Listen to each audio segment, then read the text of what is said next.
issue of Lost Anarchy magazine will be available at LA Comic-Con, and as you know, is on the Sunset Strip. You just have to take charge. When you gaze into the abyss also gazes into you. The extreme always seems to make an impression. I just laugh at all this fucking controversy about the new Joker movie. It's gonna inspire incels to shoot people up. Don't like it? Don't see it. Director Todd Phillips' Joker is a work of genius that makes most Hollywood movies released in the 21st century pale in comparison. You must have thought it was White Boy Day. Really creepy looking, like even in the trailer. One gets the feeling that the riot at the end of this film, where the city is torn apart by a mob sporting clown masks, mirrors at least symbolically the rage Phillips feels towards the constraints that have diminished cinema over the course of the last decade. Got no friends. Remember when the gathering of the Juggalos actually meant something? I find it highly appropriate that, as a result of being driven out of comedy, Phillips has made a film about a clown who laughs uncontrollably and isn't funny at all. And what this movie is the story of a man who just gets beat down in life and becomes the comic book villain Joker. Joker is an outstanding piece of cinema. I was really skeptical about a standalone Joker movie, and then when Joaquin Phoenix came on, I was like, Oh yeah! Because Joaquin Phoenix has balls.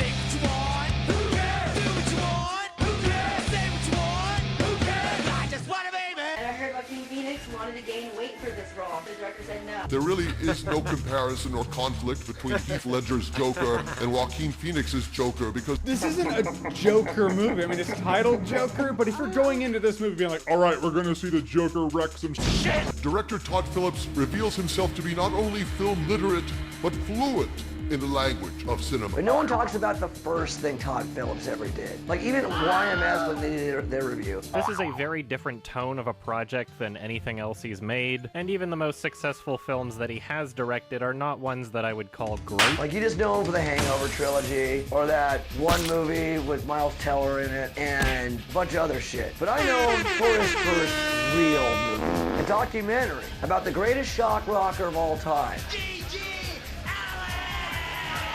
That's some street cred. I'm fucking tripping balls right now. Right when the movie starts out, it's when he's like grinning in the mirror, making the smile with the tears going down, running his makeup. In this pressure cooker environment, a deteriorating world whose drift into madness parallels Arthur's own mad descent. Living fucking in poverty, having no one take you fucking seriously at all.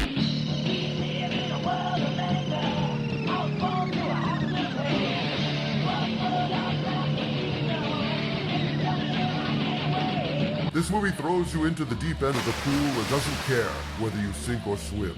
A lashing out against the blandness of modern movies. Shit, fuck, how did we get here? Can I help you? Yeah, I'm looking for a really big gun that holds a lot of bullets. God bless you, young man.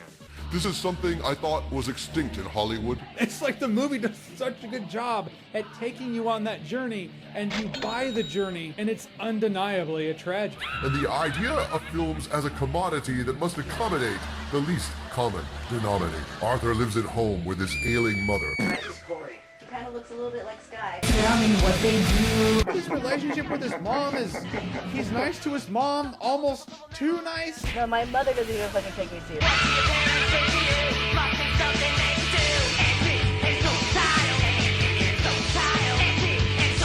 Living in desperation, Arthur's mother regularly writes letters appealing to her former employer, Thomas Wayne. She was hit when Thomas Wayne was on TV. That's it. We're breaking up.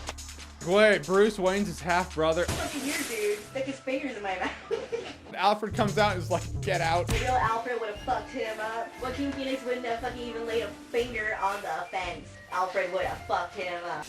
Nag, nag, nag, nag, nag. Later, Arthur manages to corner Thomas Wayne in the bathroom at a movie theater, who callously informs him that his mother was nuts. Oh yeah, when he was running out of the hospital, like Arkham, with those papers, like, I'm like, dude, I give it to you because hospitals are fucking amazing, dude. Like, even when I'm not trying to escape one, it's hard to get out of it. For my whole life, I didn't know if I even really existed. I like the scene where he's in the comedy club. Jazzy Beats is there supporting him. One of his jokes reminded me of the one that I fucking wrote. So like most failed musicians, I became a comedian. Forgot to tell my mother my first open mic, I sobbed. I'm like, they didn't laugh at me.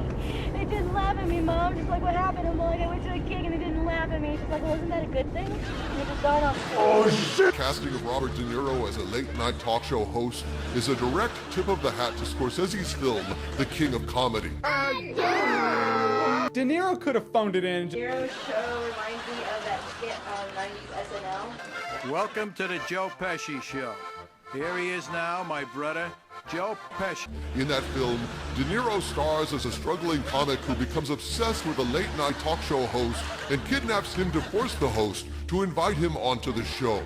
Now, De Niro is that talk show host, and Joaquin Phoenix is the obsessed fan. But rather than literally recreating that scenario, Phillips turns it on its ear and uses the similarities as a kind of harmonic resonance between Joker and the body of work of Martin Scorsese. I would say the relationship with Zazie Beetz, that was the weak part of the movie. And a lot of the fucking dramatic, like, heartbreaking scenes in the fucking movie were hilarious when you were, like, thinking about it. All the stuff with the girlfriend and shit. Not even the girlfriend. I disassociated during the girlfriend scenes. But I was trying not to laugh at wrong times. After the central set piece of the film, a scene where three rich scumbags beat Arthur up on the train, and in turn, Bernard gets style, Arthur guns them down.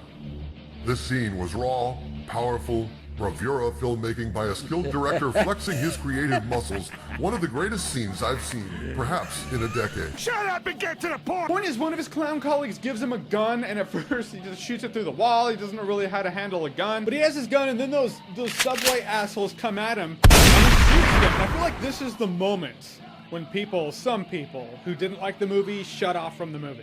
Don't like it anymore. I'll tell you exactly why. If you're one of those people, stop me if I'm wrong on this one. You saw that moment where Joker unloaded on the subway dipshits, and you didn't squeak a tear for those guys. In fact, you liked it when he killed them, because those guys were dicks. And I liked it, because fuck them. Arthur Fleck kills the wealthy bullies while on the train returning home from his job as a children's party clown in full clown makeup. And thus the meme of a killer vigilante clown on the subway spreads like wildfire, and disaffected, alienated people throughout the city start dressing up like clowns themselves, in clown masks, emulating V for Vendetta to some degree, protesting the appalling conditions in a city that is deteriorating due to garbage strikes.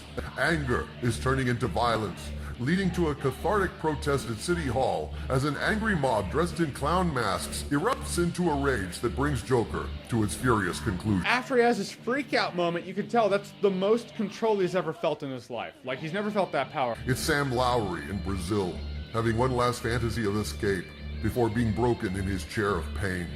Joker does not break Batman canon because Batman is not really in this movie. Indeed, almost nothing may be real in this movie except for Arthur himself and the whiteness of the asylum confining him. I think even he realizes this at the end. When the therapy in the asylum asks him why he's smiling, I was thinking of a joke. What's the joke? And as he thinks about Bruce Wayne in the alley, surrounded by his dead parents as the camera tracks away from him, you wouldn't get it. Joker is the joke we won't get unless we too are insane. And if you're one of those people that's like, I don't want to see a Joker origin story, no, don't give me that, I really stress, give this movie a shot. In pop culture, we're seeing a revolution starting to stir. A revolution against the vacuous conformity of modern attention deficit popcorn pap and SCW virtue signaling. Dave Chappelle fired a shot across the pop culture bow. Bill Burr slung his rocks. And now Joker serves as a rebuke against mediocrity and a call to action for lovers of cinema everywhere. I used to think my life was a tragedy. It turns out it's a fucking comedy. Go and see Joker. See it several times, regardless of whether or not you personally like it. You owe it to not only yourself, but to all of pop culture. Warner Brothers has thrown down the gauntlet. You say you want great cinema. Joker is awesome-tacular.